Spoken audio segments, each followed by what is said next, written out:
வாசு மக்கள் எங்கெல்லாம் கூடுகிறார்களோ அவர் முன்னேறிச் சென்று முடிவில்லாமல் பேசத் தொடங்குவார்.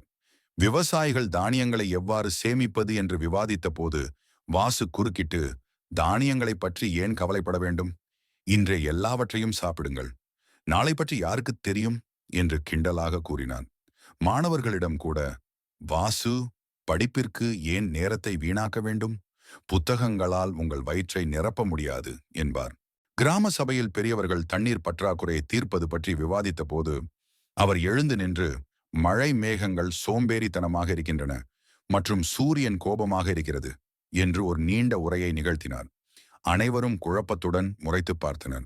அவரது வார்த்தைகளுக்கு எந்த அர்த்தமும் இல்லை, தீர்வும் இல்லை. முதலில் மக்கள் அவரை பொறுத்து கொண்டனர்.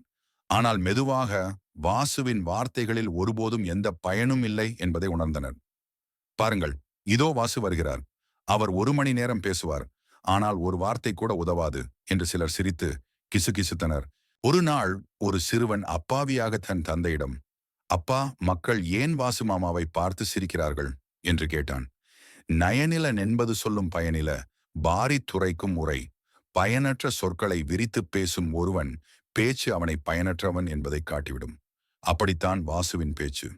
பயனுள்ளவர்கள் பயனுள்ளதாக பேசுகிறார்கள், பயனற்றவர்கள் பயனற்ற முறையில் பேசுகிறார்கள் என்று அவன் தந்தை பதிலளித்தார். இதை கேட்டு வாசு, வார்த்தைகள் ஒரு கண்ணாடியைப் போன்றவை, அவை பேசுபவரின் மதிப்பை காட்டுகின்றன என்பதை புரிந்து கொண்டார்.